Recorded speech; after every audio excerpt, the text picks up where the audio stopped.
ونستعينه ونستغفره ونؤمن به ونتوكل عليه ونعوذ بالله من شرور أنفسنا ومن سيئات أعمالنا من يهده الله فلا مضل له ومن يضلله فلا هادي له وأشهد أن لا إله إلا الله وحده لا شريك له وأشهد أن محمدا عبده ورسوله أما بعد فقد قال الله تعالى في القرآن العظيم والفرقان المجيد أعوذ بالله من الشيطان الرجيم بسم الله الرحمن الرحيم يا أيها الناس اتقوا ربكم الذي خلقكم من نفس واحدة وخلق منها زوجها وبث منهما رجالا كثيرا ونساء واتقوا الله الذي تساءلون به والأرحام إن الله كان عليكم رقيبا يا أيها الذين آمنوا اتقوا الله حق تقاته ولا تموتن إلا وأنتم مسلمون يا أيها الذين آمنوا اتقوا الله وقولوا قولا سديدا يصلح لكم أعمالكم ويغفر لكم ذنوبكم ومن يطع الله ورسوله فقد فاز فوزا عظيما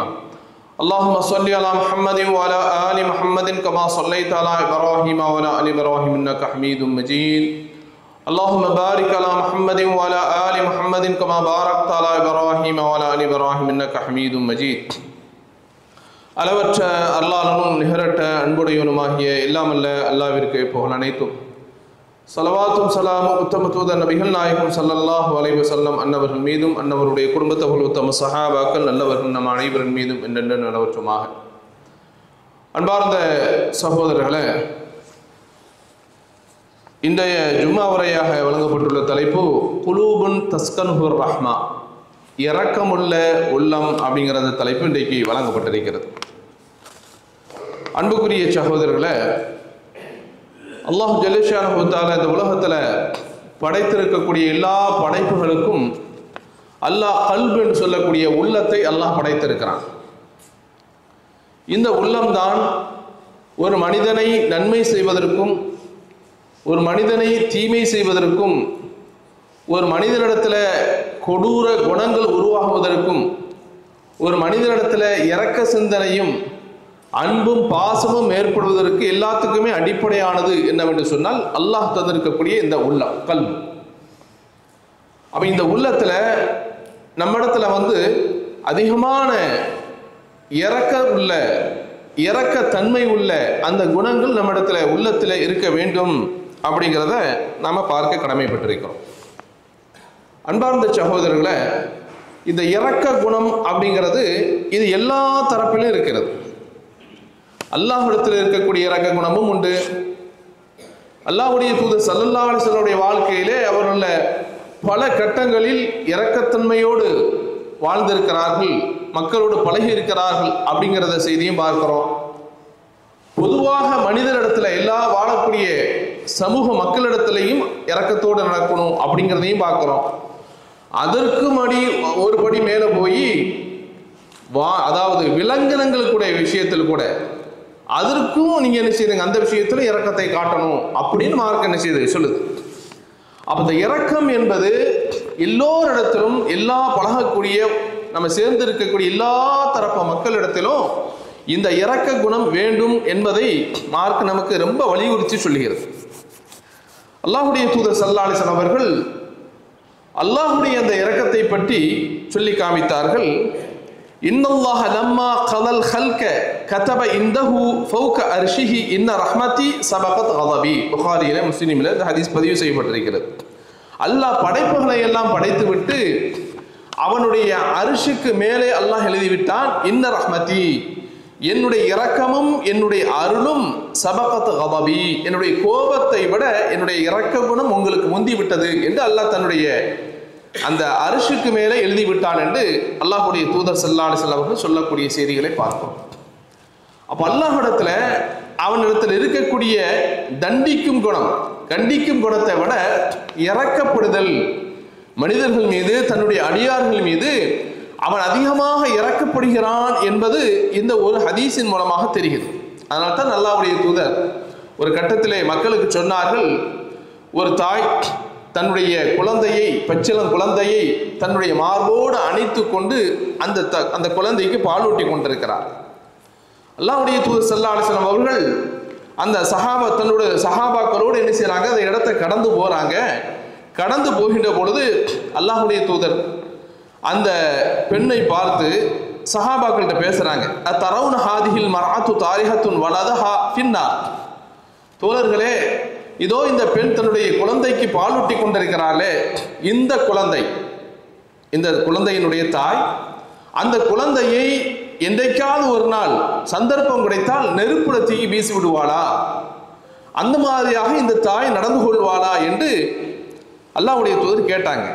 அப்ப சஹாபாக்கள் சொன்னாங்க, குன்னாலா, அல்லாஹ்வுடைய தூதரே, ஒரு தாய் எப்படி இந்த காரியத்தை செய்வாய்? செய்ய மாட்டாள், போட மாட்டாள் என்று சொன்ன உடனே அல்லாஹ்வுடைய தூதர் சொன்னாங்க, அப்படியானால் லல்லாஹு அர்ஹமு பி இபாதிஹி மின் ஹாதிஹி பி வலதிஹா.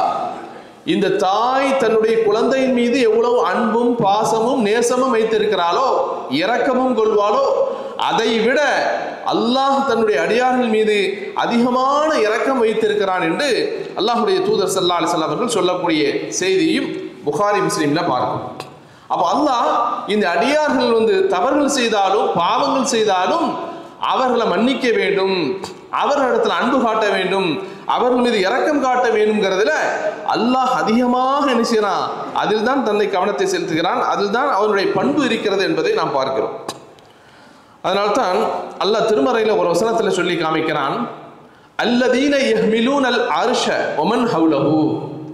எவர்கள் அல்லாஹ்வுடைய சிம்மாசனத்தை சுமந்து கொண்டிருக்கிறார்களோ அவர்களும் அவர்களை சூழ வாழ்ந்து கொண்டிருக்கக்கூடிய அந்த மலக்குகளும் யுஸப்பிஹூன பிஹம்தி ரப்பிஹிம், தங்களுடைய இறைவனுடைய புகழை கொண்டு அவர்கள் தஸ்பீஹ் செய்கிறார்கள். வயுமினூன பிஹி, அவனை ஈமான் கொண்டிருக்கிறார்கள். வயஸ்தக்ஃபிரூன லில்லதீன ஆமனு, ஈமான் கொண்ட மக்களுக்காக அந்த மாணவர்கள் அல்லாஹ்விடத்திலே மன்னிப்பு தேடுகிறார்கள். அவங்க சொல்றாங்களா, ரப்பனா வஸஅத குல்ல ஷைஇன் ரஹ்மத்தன் வ இல்மா, இறைவா நீ எல்லா பொருளின் மீதும் உன்னுடைய அறிவு ஞானம் இருக்கிறது. இந்த உலகத்தில் படைத்திருக்கக்கூடிய எல்லா படைப்புகளின் மீதும் உன்னுடைய ஞானம் பட்டுக்கொண்டே இருக்கிறது, உன்னுடைய அறிவு அதில் இருந்து கொண்டே இருக்கிறது. அதே போல இந்த உலகத்தில் இருக்கக்கூடிய எல்லா பொருளின் மீதும் உன்னுடைய ரஹ்மத்தும் உன்னுடைய இரக்கமும் அங்கே இருந்து கொண்டிருக்கிறது.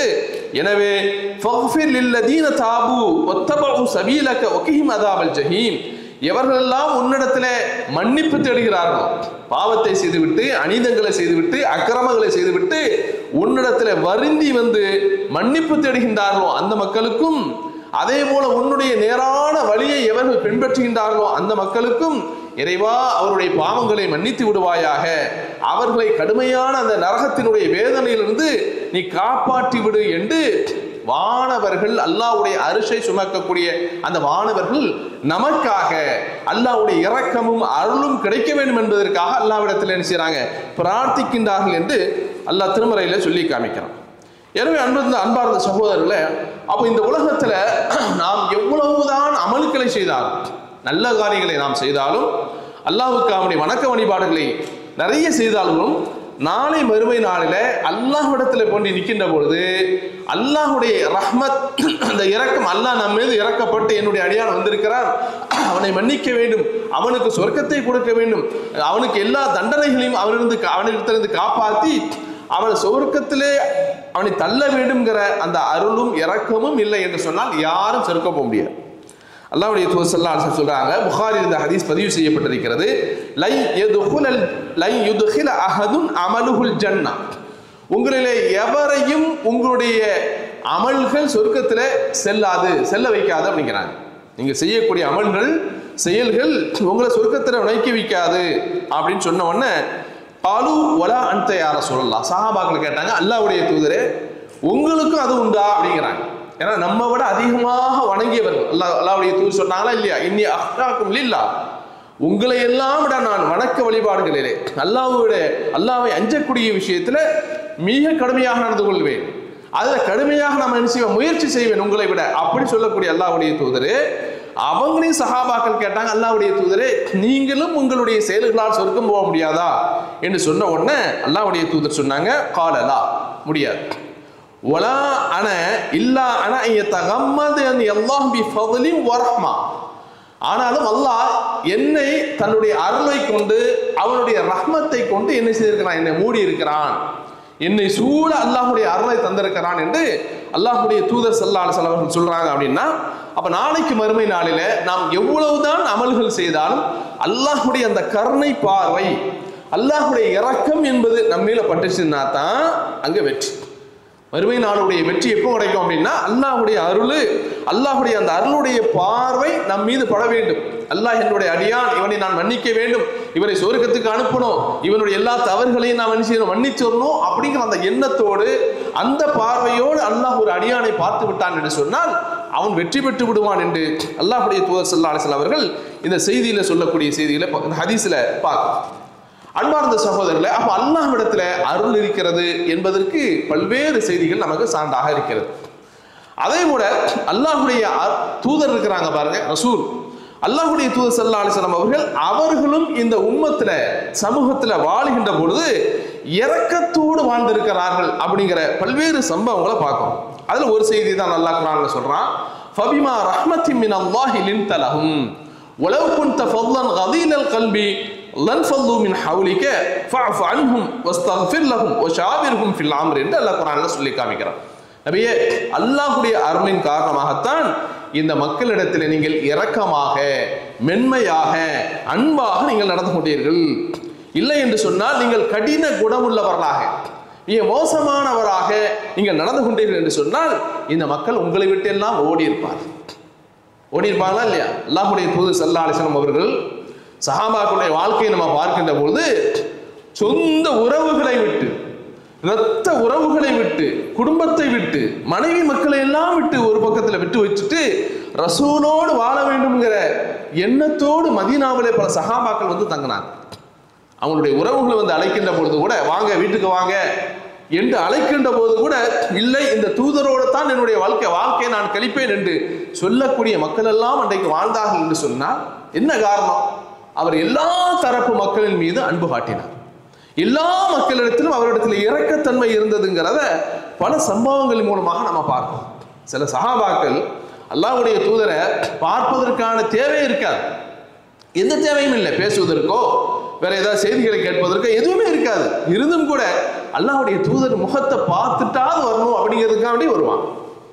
அப்படி வந்து பார்த்துட்டு போன சஹாபாக்கள் எல்லாம் இருக்கிறார்கள் என்று சொன்னால் அப்ப இரக்கம் குணம்ங்கிறது அந்த அல்லாஹ்வுடைய தூதரிடத்துல எந்த அளவுக்கு மேலோங்கி இருந்தது என்பதை நாம் பார்க்கிறோம். அதனால்தான் அல்லாஹ்வுடைய தூதர் ஒரு செய்தியை சொல்றாங்க, புகாரியில, முஸ்லிம்ல இந்த ஹதீஸை பார்க்கிறோம். இன்னி லஅக்வாமு ஃபிஸ் ஸலா உரீத் அன் உதவ்வில ஃபீஹா. நான் பள்ளியிலே வந்து உங்களுக்கு தொழுகை நடத்துகிறேன், அப்படி தொழுகை நடத்துகின்ற போது அந்த தொழுகையை கொஞ்சம் நீட்டி நிதானமாக மெல்ல தொலை வைக்கணும்னு நான் நினைக்கிறேன். கூடுதலான வசனங்களை எல்லாம் ஓதி தொலை வைக்க வேண்டும் என்று நான் நினைக்கிறேன். ஆனால் அங்கே இருக்கக்கூடிய பெண்கள் பகுதியில அந்த தாய்மார்கள் தங்களுடைய பச்சிளம் குழந்தையை பள்ளிவாசலுக்கு அழைத்துட்டு வர்றாங்கல்ல, அந்த குழந்தையினுடைய அழுகுரல் எனக்கு கேட்கிறது. அந்த சத்தம் எனக்கு நான் கேட்ட உடனே அப்ப நான் அதை கேர் பண்ணாம, அதை பொருட்படுத்தாம நான் இஷ்டத்துக்கு தொலை வச்சுக்கிட்டே இருக்கலாம், ரொம்ப நேரம் தொலை வைக்கலாம். நான் தொலை வைக்க நீங்கள் எனக்கு பின்னால் தொழுது கொண்டே இருப்பீர்கள். அதை நான் விரும்பல. காரணம், அந்த தொழுகையை நான் நீட்டுகின்ற பொழுது அந்த குழந்தைகளுடைய அழுகுரல் அந்த தாயினுடைய தொழுகையை கெடுக்கும். அந்த தாயினுடைய உள்ளத்தில் பல்வேறு கவலைகளையும் கஷ்டங்களையும் ஏற்படுத்தும். அந்த தொழுகை சரியான தொழுகையாக இருக்காது என்கிற காரணத்தினால் என்னுடைய தொழுகையை நான் விரைவாக சுருக்கிக் கொள்கிறேன் என்று அல்லாஹ்வுடைய தூதர் ஸல்லல்லாஹு அலைஹி வஸல்லம் சொல்றாங்கன்னா, அப்போ ஒரு குழந்தையினுடைய அழுகுரலுக்கு அல்லாஹ்வுடைய தூதர் எவ்வளவு இறக்கப்பட்டாங்க, ஒரு குழந்தையினுடைய விஷயத்தில் அல்லாஹ்வுடைய தூதர் எவ்வளவு பரிவு காட்டியிருக்கிறார்கள் என்பதை நாம் பார்க்கிறோம். அதே போல முஸ்லிம்ல ஒரு ஹதீஸை பார்க்கிறோம். அல்லாஹ்வுடைய தூதரிடத்துல ஒரு அம்மா வர்றாங்க. அன்ன இம்ராத்தம் ஹஸாம் குலத்தை சார்ந்த ஒரு பெண் வர்றாங்க. வந்து சொல்றாங்க, யா ரசூலல்லாஹ், இன்ன அபி ஷேഖுன் கபீர் அலைஹி ஃபரீதத்துல்லாஹி ஃபில் ஹஜ்ஜி. அல்லாஹ்வுடைய தூதரே, இதோ என்னுடைய தந்தை இருக்கிறாரே, அவருக்கு வயோதிகத்தை வந்து விட்டார், ரொம்ப வயசாகி போச்சு அவருக்கு, ஆனால் அவருக்கு ஹஜ்ஜுங்கிற அந்த கடமையும் இருக்கிறது. இந்த சந்தர்ப்பத்தில் அவரை வந்து நான் ஒட்டகத்துல கூட்டு போய் முறையா பாதுகாப்பாக கூட்டு போய் அவர் ஹஜ்ஜு செய்யணுங்கிறது நடக்காத காரியம். அவர் அந்த ஒட்டகத்தில் உட்கார்ந்து பயணித்து ஹஜ்ஜு செய்வதற்கு கூட அவருக்கு முடியாது. அந்த மாதிரியான கட்டத்தை அவர் அடைஞ்சிருக்கிறாரு. அல்லாஹ்வுடைய தூதரே, நான் என்ன செய்வது அப்படின்னு கேட்கும்போது அல்லாஹ்வுடைய தூதர் ஸல்லல்லாஹு அலைஹி வஸல்லம் அவர்கள் அந்த தாயினுடைய செய்தியை கேட்டுட்டு அவங்களுடைய சூழ்நிலை, அவங்களுடைய தந்தையுடைய சூழ்நிலையை பார்த்து விட்டு சொன்னார்கள், ஃபஹுஜ்ஜி அன்ஹு, நீ அவரை கூட்டிட்டு போய் அவரை சிரமப்படுத்தியெல்லாம் நீ ஹஜ்ஜு செய்ய வேணாம், உன்னுடைய தந்தைக்கு பதிலாக நீங்க ஹஜ்ஜு செய்துக்கோ, அவரை விட்டுவிடு, அவரை சிரமப்படுத்தாத என்று அல்லாஹ்வுடைய தூதர் ஸல்லல்லாஹு அலைஹி வஸல்லம் அவர்கள் அந்த தாய்க்கு என்ன செய்தாங்க சொன்னார்கள், அந்த பெண்ணுக்கு சொன்னார்கள்ங்கிற செய்தியும் முஸ்லீம் என்ற கிரந்தத்தில் பார்க்கிறோம் என்று சொன்னால், இப்படியே ஏராளமான செய்திகளை பார்க்கிறோம். அல்லாஹ்வுடைய தூதர் ஸல்லல்லாஹு அலைஹி வஸல்லம் அவர்கள் இந்த சமூகத்தில் வாழ்கின்ற பொழுது எப்படியெல்லாம் இரக்கத்தோடு நடந்து கொண்டார்கள் அப்படிங்கிறதுக்கு பல்வேறு ஆதாரமான செய்திகளை நம்ம பார்க்கிறோம். அப்ப அல்லாஹ்வுடைய தூதரும் அல்லாஹ்வை போல அல்லாஹ்வுடைய தூதரும் இரக்கம் உள்ளவர்களாக வந்திருக்கிறார்கள் அப்படிங்கிற செய்தியை பார்க்கிறோம். அடுத்த அன்பார்ந்த சகோதரர்களை, இன்றைக்கு உலகத்தில் நம்ம வாழ்கின்ற போது இந்த இரக்கத்தன்மை இஸ்லாம் எந்த அளவுக்கு போதிக்கிறது என்று சொன்னால், நாம பழகக்கூடிய, நாம வளர்க்கக்கூடிய, நம்மோடு ஒட்டி இருக்கக்கூடிய விலங்குகள் இருக்கு, பறவைகள், விலங்குகள், இந்த விலங்குகள் விஷயத்திலையும் நம்ம என்ன செய்யணும், இரக்கத்தன்மையோடு நடந்து கொள்ள வேண்டும் என்பதை நம்ம பார்க்கிறோம்.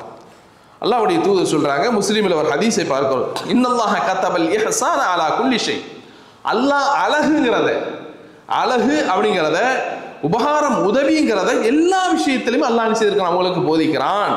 ஃபைதா கத்தல்தும் ஃபஅஹ்சினுல் கித்லா வைதா தபஹ்தும் ஃபஅஹ்சினுல் தப்ஹ வலியுஹத்தி அஹதுக்கும் ஷிஃப்ரதஹு ஃபல்யரிஹ் தபீஹதஹு. அப்ப ஆடு மாடுகளை நீங்க என்ன செய்வீங்க, விலங்குகளை அறுக்கிறீங்கனாலும் முறையாக அறுங்க, அதை வேதனை செய்யாதீர்கள். மொட்டை கத்திகளை கொண்டு, கூர்மை இல்லாத ஆயுதங்களை கொண்டு அந்த விலங்குகளை அறுக்கிறோம்ங்கிற பேர்ல, பலி கொடுக்கிறோம்ங்கிற பேர்ல அதை சித்திரவதை செய்யாதீங்க. நல்ல கூர்மையாக ஆக்கி கொள்ளுங்கள். அதற்கு அறுத்து முறையாக அந்த இரத்த ஓட்டத்தை சரியான முறையில துடிக்க விடுங்க, அந்த விலங்குகளை துடிக்க விடுங்க, அதை சித்திரவதை செய்யாதீர்கள் என்று அல்லாஹ்வுடைய தூதர் ஸல்லல்லாஹு அலைஹி வஸல்லம் அவர்கள் சொல்லக்கூடிய செய்திகளை நம்ம பார்க்கிறோம். அப்போ விலங்குகள் விஷயத்திலையும் பறவைகள் விஷயத்திலையும் எதுக்கெல்லாம் உள்ளங்கள் இருக்கிறதோ அந்த உள்ளங்கள் விஷயத்திலும் நீங்க என்ன செய்யுங்க, இரக்கம் காட்டுங்கள் என்று சொல்லக்கூடிய மார்க்கம் இஸ்லாம் என்பதை நாம் புரிந்து கொள்ள வேண்டும். அதனால தான் அல்லாஹ்வுடைய தூதர் ஸல்லல்லாஹு அலைஹி வஸல்லம் சொன்னாங்க, ஒரு பெண் தன்னுடைய வீட்டில் ஒரு பூனையை வளர்த்தா. நீங்க எத்தனையோ என்ன செய்யற விலங்குகளை வளர்க்கிறோம், பறவைகளை வளர்க்கிறோம், அதற்கும் செய்யக்கூடிய ஹக்கு இருக்குது. அப்ப அந்த ஹக்கை மறந்துட்டோம், அதுல இரக்கம் காட்டல, அதற்கு சரியான முறையில் செய்யக்கூடிய சேவைகளை செய்யலைன்னா அதற்கும் அல்லாஹ்விடத்துல குற்றம். அப்ப ரசூலுல்லாஹ் சொல்றாங்க, ஒரு பூனையை ஒரு பெண் வளர்த்தால் அந்த பூனையை சரியான முறையில் பராமரிக்கல, அதற்கு கொடுக்கக்கூடிய உணவு கொடுக்கல, நீரை கொடுக்கல அப்படிங்கிற காரணத்தினால் மறுமை நாளில் அவர் என்ன செய்கிறார் என்று சொன்னால் நரகத்துக்கு செல்கிறார் என்று அல்லாஹ்வுடைய தூதர் ஸல்லல்லாஹு அலைஹி வஸல்லம் சொல்றாங்க. அப்ப ஏன் அதற்கான இரக்கத்தை அங்க காட்டல, அதற்கான ஹக்கு என்னவோ அதற்கு அந்த விலங்குகளுக்கு செய்யக்கூடிய ஹக்கை செய்யாத காரணத்தினால் அவள் தண்டனையை அனுபவிக்கிறாள் என்று அல்லாஹ்வுடைய தூதர் ஸல்லல்லாஹு அலைஹி வஸல்லம் சொல்லக்கூடிய செய்திகளை நம்ம பார்க்கிறோம். அடுத்து இந்த இரக்கம் என்பது நம்ம பெற்றோரிடத்திலும் இருக்க வேண்டும். நம்மை பெற்ற பெற்றோர்கள், தாயா இருக்கட்டும், தந்தையா இருக்கட்டும், அவர்களிடத்திலும் இரக்கத்தை காட்ட வேண்டும் என்று மார்க்கம் வலியுறுத்தி சொல்லி காமிக்கிறது. அல்லாஹ் திருமறையில் சொல்கின்ற போது, வக்ஃபித் லஹுமா ஜனாஹ துல்லி மினர் ரஹ்மா வகுர் ரப்பி ரஹம்ஹுமா கமா ரப்பயானி ஸகீரா. நபியே, நீங்க என்ன செய்யுங்க, உங்களுடைய பெற்றோர்களுக்கு இரக்கம் என்னும் இந்த இறக்கையை தாழ்த்துவீராக. இரக்கம் என்று சொல்லக்கூடிய அந்த இறக்கையை தாழ்த்துவீராக.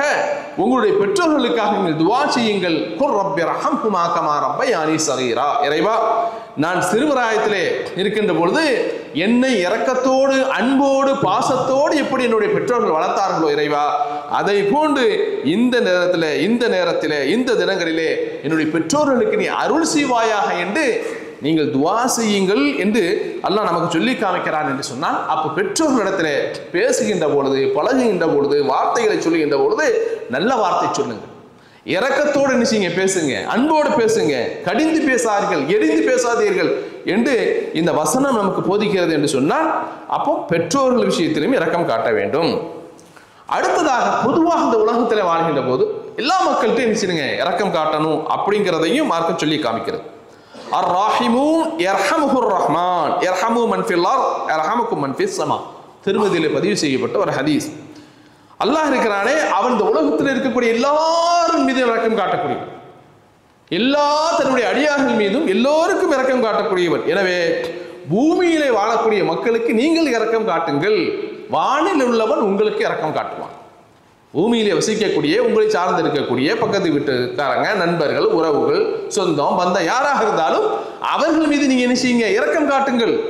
வானில் உள்ளவன் உங்களுக்கு இரக்கம் காட்டுவான். உங்களிடத்திலே நீங்கள் மக்களுக்கு இரக்கம் காட்டக்கூடிய பண்பு இருந்தது என்று சொன்னால், வானில் உள்ளவன் இறைவனும் உங்களுக்கு இரக்கம் காட்டுவான் என்று அல்லாஹ்வுடைய தூதர் சொன்னாங்க.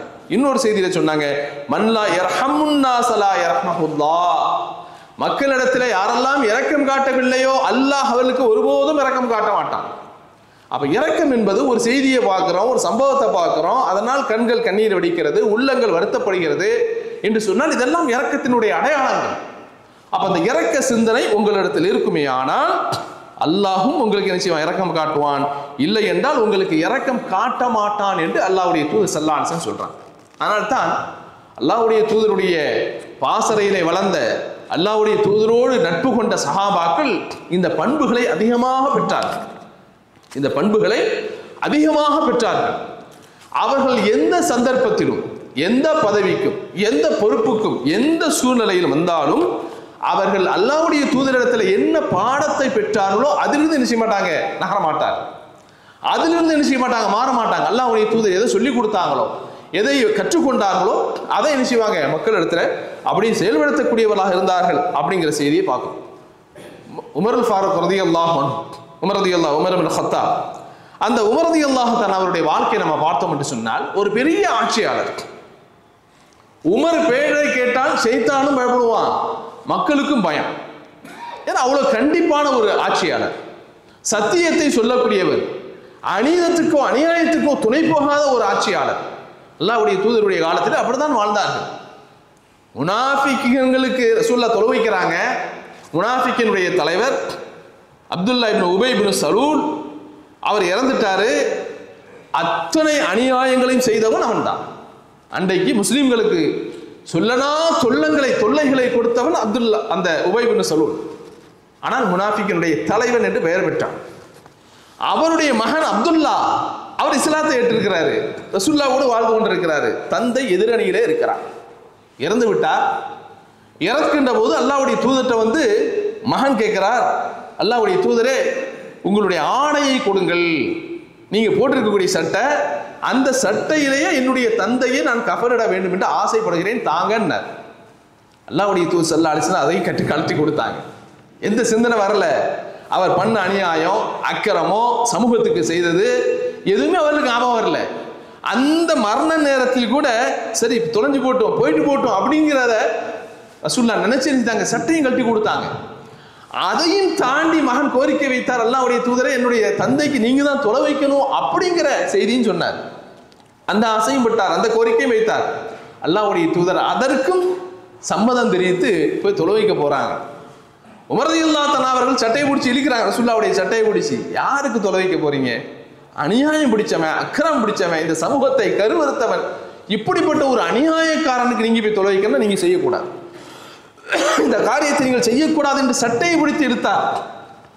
அப்ப அல்லாஹ்வுடைய தூதர் சொன்னாங்க, உமரே இவர்களுக்கு இந்த மாதிரியாக முனாஃபிக்கனத்தனம் செய்தவர்கள், நயவஞ்சகர்கள், இவர்களுடைய விஷயத்திலே அல்லாஹ் எனக்கு என்ன செய்திருக்கிறான், இஷ்டம் தந்திருக்கிறான். நீங்க செய்யவும் செய்யலாம், மன்னிப்பு கேட்கவும் செய்யலாம், கேட்காமல் இருக்கலாம், அல்லாஹ் உங்களை மன்னிக்க மாட்டான் அப்படிங்கிற இதை செய்தியை தந்திருக்கிறான் அப்படிங்கிற சொல்லிட்டு அல்லாஹ்வுடைய தூதர் நிற்கின்ற போது தான் அல்லாஹ் வசனத்தை இருக்கிறான், இந்த மாதிரி அநியாயக்காரன் நீங்க தொலை வைக்க கூடாது, போயிருங்க அப்படின்ட்டான். அந்த அளவுக்கு சத்தியத்தை பேசக்கூடிய உமர் ரலியல்லாஹு அன்ஹு அவர்கள் அதே நேரத்தில் உமரை பேரை கேட்டார்களே அந்த நகரம் அஞ்சும், நாடு அஞ்சும் அப்படிங்கிற ஒரு சூழ்நிலை இருந்தாலும் அந்த உமருடைய உள்ளத்துல இருந்த இரக்கத்தன்மை இருக்கு பாருங்க, அது அலாதியான மிகப்பெரியது. உமருடைய வரலாறு ஒரு பக்கத்துல எல்லாம் கோபக்காரங்கிறத அறிஞ்சு வச்சிருக்கிறோம். அதே நேரத்தில் அந்த கோபத்துக்குள்ளதான் அத்தனை அன்பும் நட்பும் பாசமும் இரக்கமும் இருந்திருக்கிறது என்பதையும் இன்னொரு பக்கத்தில் வரலாறுல பார்க்கிறோம். உமர் ரலியல்லாஹு தஆலா அவர்கள் ஒரு கட்டத்தில் போறாங்க, தன்னுடைய ஆட்சியில போகின்ற பொழுது அப்படியே போறாங்க தங்களுடைய தோழர்களோடு. ஒரு வீட்டில் ஒரு வெளிச்சம் தெரிகிறது, விளக்கினுடைய வெளிச்சம் தெரிகிறது. அப்ப அங்க என்ன நடக்கு அப்படின்னு சொல்லி என்ன செய்யறாங்க, போறாங்க சகாக்களோடு. போனால் அங்கே ஒரு தாய் இருக்கிறார், ஒரு அடுப்பு இருக்கிறது, அந்த அடுப்பு மூட்டப்பட்டிருக்கிறது, அங்கே அதுக்கு அடுப்புக்கு மேல ஒரு சட்டி இருக்கிறது, அதை சுட்டி பிள்ளைங்க, சின்ன பிள்ளைங்களாம் இருக்கிறாங்க, சிறு குழந்தைகளாக இருக்கிறாங்க. நேரா உள்ள போறாங்க. உமர் ரலியல்லாஹு அன்ஹு அவர்கள் பார்க்கறாங்க இந்த காட்சியை, பார்த்துட்டு கேட்கறாங்க, அஸ்ஸலாமு அலைக்கும் யா அஸ்ஹாபத்தோ, இதோ ஒளி உடையவர்களே. ஏன்னா நகரமே இருட்டா இருக்கு, அந்த வீட்டில் மட்டும்தான் கொஞ்சம் விளக்கு எரியுது, வெளிச்சம் தெரியுது. ஒளி உடையவர்களே உங்களுக்கு சலாம் உண்டாகட்டும், மாலக்கும், என்னாச்சு, உங்களுடைய சூழ்நிலைகள் என்ன, நிலைமைகள் என்ன அப்படின்னு கேட்குறாங்க. அப்போ அந்த அம்மையார் சொன்னாங்க, எங்களுக்கு வந்தது உமர் என்று தெரியாது, வந்தது ஜனாதிபதி என்று தெரியாது. சொல்றாங்க, எங்களுக்கு இந்த இரவும் சரியான குளிரான நேரம், கடுமையான வாட்டக்கூடிய குளிர், இருள் நேரம், இரவு நேரம். சொல்றாங்க, இந்த குளிரும் இரவுகளும் எங்களை வாட்டி கொண்டிருக்கிறது அப்படின்னு நினைச்சாங்க. அந்த அம்மையார் சொன்னாங்க. அப்ப கேட்டாங்க உமர் ரலியல்லாஹு அன்ஹு, ஒமா பாலு ஹாவுலாய் சபியத் யப்கூன், நீங்க அமர்ந்திருக்கிறீங்க, சட்டி இருக்குது, அடுப்பு எரியுது, சட்டி மேல இருக்குது, அந்த உங்களுடைய பிள்ளைகள்லாம் சிறு பிள்ளைங்கள்லாம் அழுதுட்டு இருக்கிறாங்களா, என்ன ஏன் அழுகுறாங்க இங்க கேட்கும்போது அந்த அம்மா சொன்னாங்க, பாலத் அல்ஜூ, பசி, என்னுடைய குழந்தைகளுக்கு சரியான கடுமையான பசி, அந்த பசியில தான் அழுது கொண்டிருக்கிறாங்க.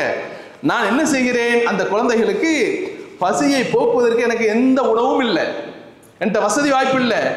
அதனால என்ன செய்யறேன்னா, அடுப்பை மூட்டி வெறும் சட்டியை கொண்டு அதில் ஏற்றி வச்சிருக்கிறேன். என் குழந்தைகள் எல்லாம் என்ன பார்க்கிறது, என்னுடைய தாய் எனக்கு ஏதோ உணவு செய்து கொண்டிருக்கிறாள், அந்த உணவை இப்போ கொஞ்சம் தருவா, எங்களுடைய பசியை நாங்கள் போக்கிடலாம் என்று அந்த குழந்தைகள் நினைக்குமே. அதற்காக வேண்டித்தான் நான் என்ன செய்யறேன், இந்த வேலையை செய்து கொண்டிருக்கிறேன். அதுல அந்த சட்டியில எந்த உணவும் இல்லை, வெறும் சட்டி தான் அடுப்புல இருக்குது அப்படின்ட்டு என்ன செய்யறாங்க சொல்றாங்க. சொல்லிவிட்டு சொல்றாங்க, உமர்லா சொன்னாங்க, ரஹிமக்கல்லா, அல்லாஹ் உங்களுக்கு அருள் செய்யட்டும், அல்லாஹ் உங்களுக்கு அருள் செய்யட்டும். ஒமா எதிரி உமர் பிக்கும், உங்களுடைய சூழ்நிலைகள், உங்களுடைய குடும்ப சூழ்நிலைகள் உமருக்கு தெரியுமா என்று உமரே கேட்கிறார். அப்ப அந்த அம்மா சொன்னாங்க, உமர் ஆட்சிக்கு வந்தாரு, வந்துட்டு எங்களை எல்லாம் மறந்துட்டாரு. ஆட்சி விடத்தில் வந்தார் உமர், ஆட்சியை நடத்தி கொண்டிருக்கிறார், ஆனா எங்களை மறந்துட்டார், எங்களை போன வறியவர்களை எளியவர்களை எல்லாம் உமர் மறந்து விட்டார் என்று சொன்ன உடனே உமர் ரலியல்லாஹு அன்ஹு தங்களுடைய சகாக்களை அழைத்து விட்டு வேகமாக நினைச்சுதாங்க வந்தார்கள். வீட்டுக்கு வந்து அங்கே இருக்கக்கூடிய அரசவையிலே எல்லா வாகனத்தில் எல்லா கோதுமை மூட்டைகளையும் அதே போல கறி போன்ற வீட்டுக்கு தேவையான அத்தனை பொருள்களையும் ஏற்றி விட்டு ஏற்றி தான் சுமக்கிறாங்க. யாரு? ஜனாதிபதிங்க. ஜனாதிபதி அவர் சுமக்கிறார். கூட இருக்கக்கூடிய பணியாளர் சொல்கிறார், ஆனா அஹ்மில்ஹு அன்க, உமர் அவர்களே நீங்க ஏன் சுமக்கிறீங்க? ஒரு ஆட்சியாளர், ஒரு ஜனாதிபதி, நான் சுமக்கிறேன், அந்த சுமையை நான் சுமந்துட்டு வரேன், நீங்க வாங்க என்னோட. அப்படிங்கும்போது உமர் ரலியல்லாஹு தஆலா சொன்னாங்க, அந்த தஹ்மீல் விசிறி யௌமல் கியாமா, இன்னைக்கு இந்த சுமையை நான் கொண்டு வரக்கூடிய சுமையை நீ சுமக்கிறங்கறல்ல, நாளை மறுமை நாளில் அல்லாஹ் என் மீது சுமையை சுமத்தி விட்டால் அதை உன்னால் சுமக்க முடியுமா? உன்னால் சுமக்க முடியாதுல்ல. எனவே இன்றைக்கு நானே அந்த சுமையை சுமந்து வருகிறேன் என்று கொண்டு போய் என்ன செய்யறாங்க, அந்த அம்மையாருக்கு என்ன செய்யறாங்க கொடுக்கறாங்க. அந்த அம்மையார் அதை அந்த உணவுகளை எல்லாம் சமைத்து கொடுத்து என்ன செய்யறாங்க, அந்த பிள்ளைகளுடைய பசியை போக்குகிறார்கள். அந்த அம்மா சொன்னாங்க, ஜஸாக்கல்லாஹ் கைர், அல்லாஹ் உங்களுக்கு நற்கூலியை வழங்கட்டும் என்று சொல்லிவிட்டு, இந்த இடத்துல உமர் இருந்தால் இன்னும் அதிகமா செய்திருப்பாரு அப்படின்ட்டு என்ன செய்யறாங்க அந்த அம்மையார் சொன்னாங்க. அப்போ கூலி ஹைரா, உமர்லா தான் சொன்னாங்க, நன்மையை சொல்லுங்க, நன்மைகளை நல்ல வார்த்தைகளை சொல்லுங்கள். நீங்கள் இன்னும் உங்களுக்கு தேவை இருக்குமே ஆனால் அங்கே வந்து என்ன செய்யுங்க, உமர் இருக்கிறார் ஆட்சியாளர், அந்த உமருடைய இடத்துக்கு வந்தால் என்னை நீங்கள் பார்க்கலாம் அப்படின்னா, அந்த உமரை பார்க்க வருவீங்கல்ல ஜனாதிபதியை, அங்கே வந்தால் என்னை நீங்கள் பார்க்கலாம் என்று சொல்லிவிட்டு உமர் ரலியல்லாஹு அன்ஹு அவர்கள் அல்லாஹ்வை புகழ்ந்து அந்த இடத்தை விட்டு, இறைவா இப்படிப்பட்ட என்னுடைய ஆட்சி காலத்திலே இப்படிப்பட்ட எளியவர்களையும் வறியவர்களையும் கவனிக்கக்கூடிய ஒரு பாக்கியத்தை எனக்கு தந்திருக்கிறாய் என்று அல்லாஹ்வை புகழ்ந்து அந்த இடத்தை விட்டு நகர்ந்தார்கள். நான் தான் ஜனாதிபதி, நான் தான் அந்த உமர் என்று காட்டிக்கொள்ளவே இல்லை.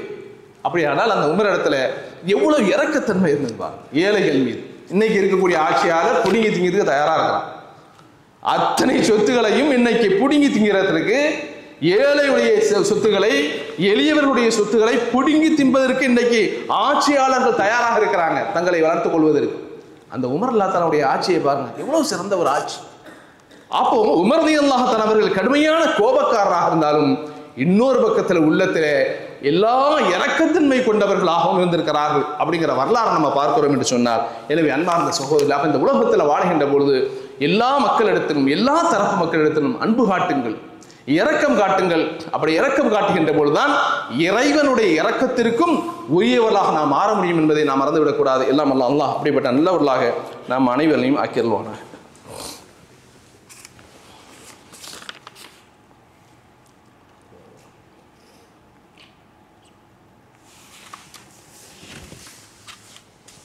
அல்ஹம்துலில்லாஹி ரப்பில் ஆலமீன், வஸ்ஸலாத்து வஸ்ஸலாமு அலா சய்யிதில் முர்ஸலீன் நபியினா முஹம்மதின் வ அலா ஆலிஹி வ ஸஹ்பிஹி அஜ்மஈன். அன்பார்ந்த சகோதரர்களே, அல்லாஹ்வுடைய தூதர் ஸல்லல்லாஹு அலைஹி வஸல்லம் அவர்கள் ஒரு செய்தியை சொன்னார்கள். இந்த செய்தி முஸ்லிமிலே பதிவு செய்யப்பட்டிருக்கிறது. அல்லாஹும்ம மன் உல்லிய மின் அம்ரி உம்மதி ஷையின் ஃபஷுக்க அலைஹிம் ஃபஷ்குக் அலைஹிம் வமன் உல்லிய மின் அம்ரி உம்மதி ஷையின் ஃபரஃபக பிஹிம் ஃபர்ஃபக் பிஹிம். இறைவா, என்னுடைய இந்த சமூகத்திலே எவர்களுக்கெல்லாம் ஆட்சியும் அதிகாரமும் கொடுக்கப்பட்டு அவர்கள் இந்த மக்களின் மீது, இந்த சமூகத்தின் மீது இரக்கம் காட்டுகின்றார்களோ, இறைவா நீ அவர்களுக்கு இரக்கம் காட்டுவாயாக. எவர்களுக்கு அதிகாரம் வழங்கப்பட்டு இந்த சமூகத்தின் மீது அவர்கள் கடுமையாக கொடுங்கோல் ஆட்சிகளை கொண்டு வந்து கடுமையாக நடந்து கொள்கின்றார்களோ, இறைவா அவரிடத்தில் நீயும் கடுமையாக நடந்து கொள் என்று அல்லாஹ்வுடைய தூதர் ஸல்லல்லாஹு அலைஹி வஸல்லம் அவர்கள் ஒரு கடுமையான ஒரு துஆவை செய்திருக்கிறார்.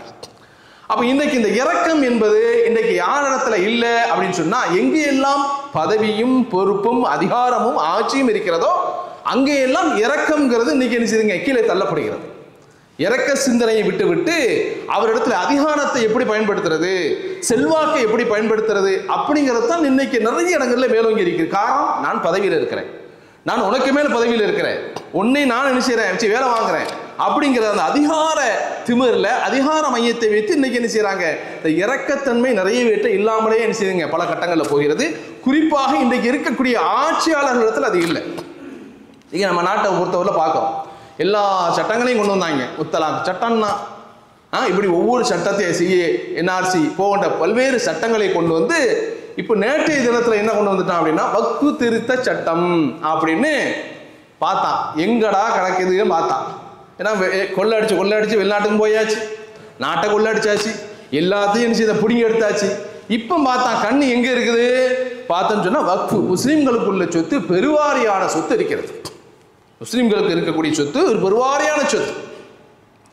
இன்னைக்கு நாட்டில் இருக்கக்கூடிய இராணுவத்தை விட இன்னைக்கு இராணுவத்துக்கு அடுத்து இன்னைக்கு இருக்கக்கூடிய ரயில்வே துறைக்கு அடுத்து இன்னைக்கு வளமான கோடிக்கணக்கான சொத்துகள் யாருக்கு இருக்கிறது அப்படின்னா முஸ்லீம்களுக்கு இருக்கிறது. அப்ப இதை என்ன செய்யுங்க, திருடணும், இதை திருட்டுத்தனம் பண்ணி என்ன செய்யணுங்க, பிடிங்கணும் அப்படிங்கிற ஒரு வன்மத்தோடு இன்னைக்கு வக்ஃபு திருத்த சட்டம் அப்படிங்கிற ஒரு சட்டத்தை கொண்டு வந்து முஸ்லீம்களுக்கு இவருடைய முன்னோர்கள் மூதாதையர்கள் கொடுத்திருக்கக்கூடிய அந்த வக்ஃபு சொத்தை, வக்ஃபுங்கிறது என்ன, முஸ்லீம்களுடைய அவருடைய முன்னோர்கள் தங்களுடைய சமூகத்துக்காக, தங்களுடைய மக்களுக்காக, சமுதாய மக்களுக்காக என்ன செய்யுங்க பயன்பட வேண்டும் அப்படிங்கிறதுக்காக கொடுக்கப்பட்ட ஒரு சொத்து, அல்லாஹ்வுக்காக கொடுத்த சொத்து. அந்த சொத்தை இன்னைக்கு இது சரியான முறையில் பராமரிக்கப்படலை, இது ஏழைகளுக்கெல்லாம் போகலை, அதனால எங்க கையில கொண்டு வந்துட்டோம்னா நாங்க என்ன செய்து விடுவோம், முறையாக என்ன செய்ய கொடுப்போம் என்று திருட்டுத்தனமாக திருட்டு வழியில இன்னைக்கு இந்த சொத்தை பிடுங்குவதற்காக ஒரு சட்டத்தை ஏற்றிருக்கிறார். அப்ப எப்படிப்பட்ட அயோக்கியர்கள் பாருங்க. இப்படிதான் முத்தலாக் சட்டத்தை கொண்டு வந்தார்கள். இஸ்லாத்தில் இருக்கக்கூடிய இஸ்லாமிய பெண்கள் எல்லாம் என்ன செய்யறாங்க, பாதிக்கப்படுகின்றார்கள் அப்படின்னு என்ன செய்தாங்க, கொண்டு வந்தான் சட்டத்தை. ஆடு அழுகிறது என்று ஓனாய் அழுத கதையாக இந்த சட்டத்தை கொண்டு வந்திருக்காங்க. அப்ப எப்படிப்பட்ட மோசமான ஒரு சட்டம். அப்ப இதனால தான் அல்லாஹ்வுடைய, ஏன்னா கேட்க ஆள் இல்லை, காசை கொடுத்து பதவியை கொடுத்து பெட்டியை கொடுத்து எல்லாத்தையும் கொடுத்து இவர்களுக்கு ஜாலரா போடுறதுக்குன்னே ஒரு கூட்டத்தை என்ன செய்திருக்கிறாங்க, உருவாக்கி வைத்து இந்த சட்டத்தை இன்னைக்கு உருவாக்கி விட்டார்கள். நாட்டில் ஒரு பெரிய பதட்டமும் போராட்டமும் இன்னைக்கு என்ஆர்சி சிஐக்கு போல நடந்ததை போல ஆர்ப்பாட்டங்கள் இன்னைக்கு துவங்க ஆரம்பித்து விடுமோ என்ற ஒரு சூழ்நிலைக்கு தள்ளப்படுகிறார்கள் சமூகம். அன்பார்ந்த சகோதரர்களே, அப்ப இப்படிப்பட்ட அயோக்கியர்களுக்கு, இப்படிப்பட்ட ஆட்சியாளர்களுக்கு தான் அல்லாஹ்வுடைய தூதர் தான் உயிரோடு இருக்கின்றதை சொல்லிட்டு போயிட்டாங்க. இறைவா, இந்த சமூகத்தின் மீது எவர்களெல்லாம் கொடுங்கோன்மையான சட்டங்களை கொண்டு வந்து இந்த மக்களை சிறுமைப்படுத்த வேண்டும் என்று நினைக்கிறார்கள், இறைவா நீ அவர்களை கேவலப்படுத்துவாயாக, அசிங்கப்படுத்துவாயாக என்று அல்லாஹ்வுடைய தூதர் ஸல்லல்லாஹு அலைஹி வஸல்லம் அவர்கள் அன்னைக்கு துஆ செய்தார்களே, அந்த துஆ தான் இன்னைக்கு இந்த சமூகத்துக்கு வெற்றியை தரும். இப்படிப்பட்ட இரக்கத்தன்மையற்ற ஆட்சியாளர்களுக்கு எதிராக அல்லாஹ்விடத்தில் பிரார்த்திக்க நாம் கடமைப்பட்டிருக்கிறோம். இந்த சமூகத்துக்காக இருக்கக்கூடிய நல்வழிகளை காப்பாற்றக்கூடிய பொறுப்பு ஒவ்வொரு சமூகத்தில் இருக்கக்கூடிய ஒவ்வொருவருக்கும் இருக்கிறது என்பதை புரிந்து கொள்ள வேண்டும். எல்லாம் அல்லாஹ் அப்படிப்பட்ட நல்ல மக்களாக நம் அனைவரையும் ஆக்கி அருள்வானாக. வாஹிர் தாவானா அல்ஹம்துலில்லாஹி ரப்பில் ஆலமீன். அஸ்ஸலாமு அலைக்கும்.